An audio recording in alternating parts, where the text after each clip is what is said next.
In June last year, I jumped on a plane and I went to London. And I didn't go to London, I went to Bath. But if I started by saying in June last year I went to Bath, that would raise eyebrows and questions of hygiene, which would be contravening some of the goals of which we're all gathered here today. But we went last year as a group, the top sort of 87 senior managers of Nandos, which is now in more than 20 countries across the world. And 87 is an important number for us because in 1987, in September, which we opened the very first Nando's restaurant in Rosettenville, roughly 10 kilometers away. And the 87, it was a happenstance, it wasn't designed that way, but we got together in Bath, in the UK, to discuss and discover some of the deeper themes and purposes of Nando's. We know what we do, we know where we do it, we know how to do it, but do we know why we do it? And when I was telling my friend Marc that I was going to Bath, he also raised his eyebrow, but he said, well, why are you going to Bath? And I explained I'm going to discover and participate in this global management conversation where not a single number will be presented, but what we'll be talking about is the purpose of Nando's. And Marc kind of sighed, he says, gosh, you guys must be doing really well. Okay? Purpose is the luxury of the wealthy. Because if you're doing really well, then you can think about meaningful things around what does this actually mean to be a business, right? And you can understand where Marc is coming from, because to many, when you hear the concept of shared value, it's pretty easy to make the leap that, well, you need value to share. And so that purpose comes after profit. You need to have profit in order to share it. But Marc's wrong.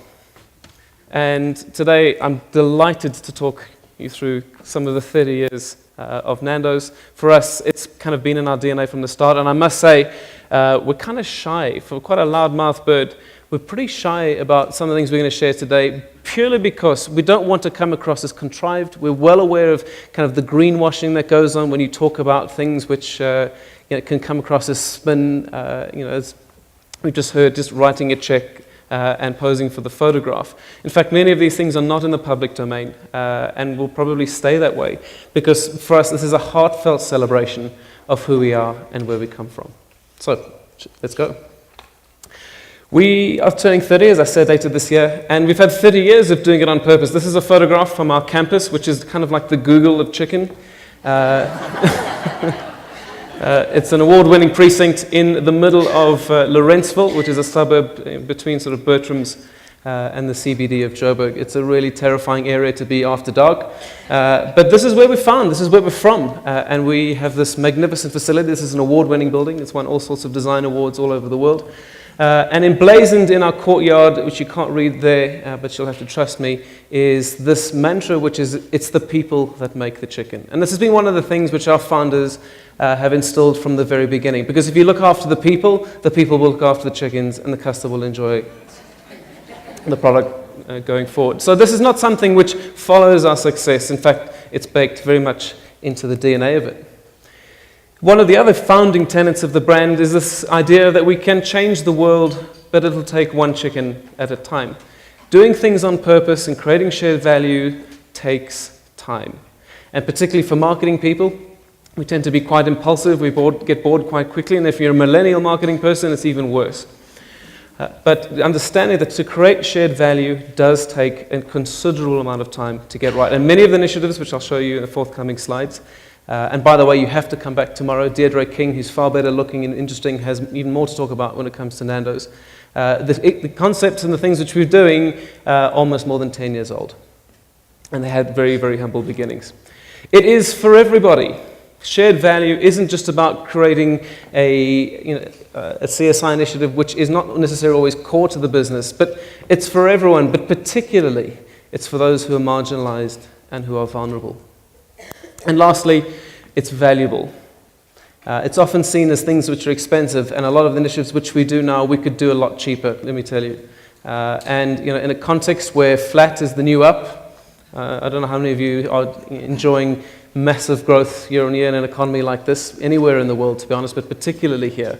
The opportunity and the desire and the temptation to cut costs is very, very high. A lot of these things which we're doing are not costs, they're investments. That's a fundamentally different frame of reference because we anticipate that in the short term and in the long term, we expect to get decent returns on these investments.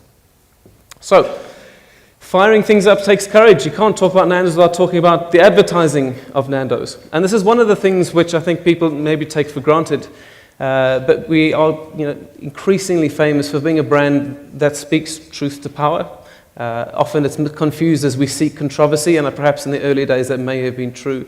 But actually what we seek is unity. And these are small commercials which we've put together just in the last 6 months, whether we're talking about the passing of our favorite number 9, Joost, or the State of the Nation address. That reached roughly 2.5 million people on the night of the State of the Nation address. And if we're going to be talking about goal number 16, which is around having strong institutions and seeking peace and justice, then this is one of the small ways in which we believe we can contribute to that. So it also helps sell a meaningful amount of chicken. When you tell people that we understand where you come from, we know what what's painful for you, and we can have a good laugh at what it means to be a South African, but also address very seriously some of the concerns which affect all of us. The day after the cabinet reshuffle, we had this post which went out and reached 1.5 million people. When the narratives that dominate media tend to be around emphasizing racial divides, we believe that most South Africans actually can mix it up and can transcend the things which are different between us. And so this commercial, which just stopped flighting just over a week ago, was a very brave attempt to say that, to many people, mixing things up and being able to be integrated is an opportunity for shared value. So that's one of the ways in which we do it. But fundamentally, it is the people who make the chicken, and shared value has to start at home. These are a number of our people initiatives which we kick off. The NBA is not the National Basketball Association. It's the Nando's Business Administration degree.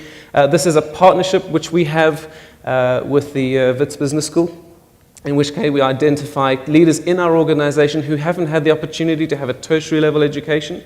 And we've designed with them an innovative program which really helps us because we're developing these good, strong young leaders to solve very complex and complicated Nando's problems, but also giving them a firm foundation in the business world, not just for their careers at Nando's, but in whatever careers they decide to pursue should they decide to leave one of the greatest companies to work for in the world. We also have Grillers Challenge. In fact, these photographs here, this is an international competition to find who can make the best chicken in the world. We make the best chicken in the world, but who within Nando's makes the best chicken in the world? It's this guy. His name is Nzamo. He is a South African. What this happens at a regional level, and again, these are frontline guys who stand in front of a grill. And that grill, believe me, we've all done it. It's part of your induction. You have to grill chicken. It doesn't matter if you're the CEO or just a patrol or a manager of a restaurant. It's a very hot place to be and a difficult place to be, but we want to know who can do it the best. So it's kind of like Pop Idol, but for grilled chicken. And this competition takes place all over the world, whether we have countries like Oman, which have 4 restaurants, or countries like England, which have nearly 400. We go through regional competitions, and many of these guys have never even left their province, let alone left their country. And they then compete at an international level once a year. It's taking place this year in South Africa and, to celebrate our 30th anniversary. And these guys, should they win this, they become master grillers and then go on to train and teach others. They then become genuine heroes within the organization. There are 15,000 people who work for Nando's in South Africa, but Nzamo, who'd never left KZN, has traveled the world as a coach and as a mentor, not just in terms of how to grill chicken, but in the many ways in which his life has changed by being part of what feels like a family. All of our frontline staff who work for us have private medical health care. This is something which we rolled out a year ago, because healthy staff mean a healthy business. And again, this could be a lot cheaper for us, but we believe that this really is one of the many ways in which we can create value for them, which creates value for the business as well. And we're in the process now of encouraging many of our franchisee partners here in South Africa to follow suit. And I'm delighted to say that following a roadshow last week, many of them will be doing so as well. Many of our frontline staff members also, one of their major concerns is just the access to transport and the access to being able to buy groceries. So we have the Siani Tanda voucher program, which rewards our staff members for up to 50% of their total Costa company being paid for with grocery vouchers, which encourages them to want to stay with us and work hard with us, which works for us, but also it genuinely takes care of their very most basic needs. On average, our frontline staff members are looking after people in the region of 10 to 12 people per person. They're looking after families who look after other families as well. So to take care of them is also taking care of our family.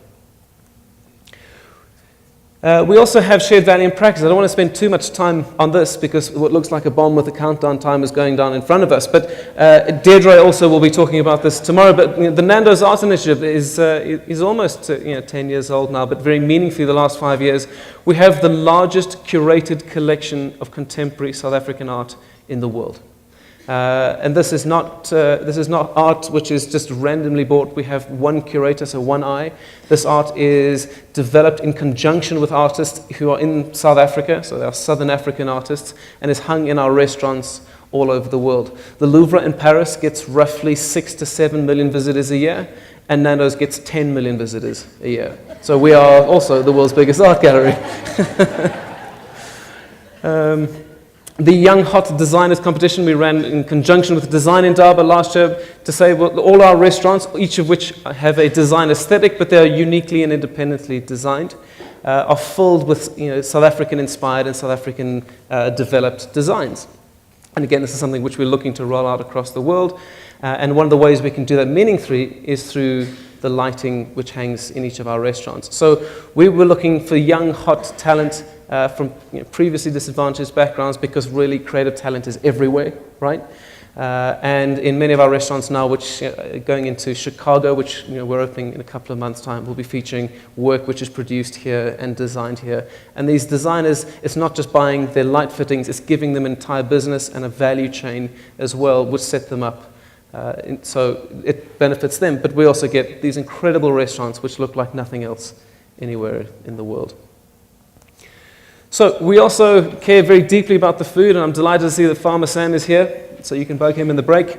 He is responsible for many of the things which are on this slide, but we buy all of our African bird's eye chili. It is a unique chili to us, which is farmed in southern Africa, so Mozambique, Zambia, Zimbabwe, and a tiny little corner of South Africa. We've gone from buying chilies and farming chilies to farming farmers. And so participating with local communities to help train them in sustainable farming methods with some of the new breakthroughs in technology when it comes to farming. African bird's eye chili is a very high margin product, so they make a lot of money by selling it to us, but it also guarantees the crop for us. And because it is unique to us, it gives us a unique flavor profile, which again benefits our business as well. We've been in a fair amount of business press over the last year, and quite recently in the Sunday Times, discussing the fact that we sell fresh, never frozen South African chicken. And with a drought that we had last year, chicken feed prices went through the roof. It often had to be imported at very high exchange rates, and a chicken is 80% mealy because that's what they eat. And so the very difficult cost pressure that we came under, again, the temptation is to change to imported, frozen, dumped chicken because you'd make more profit that way. But actually, that's a poorer product and that's poorer practice as far as we're concerned. So we're committed to that and partnering with our local chicken suppliers to weather through that storm, and hopefully we'll see the end of that. It's already better following the drought, but there's still some way to go. And there's only so much of that cost you can actually really pass on to consumers. And in fact, we passed on less than half of that to a very difficult and cash-constrained customer. So, veggies as well. Thank you very much.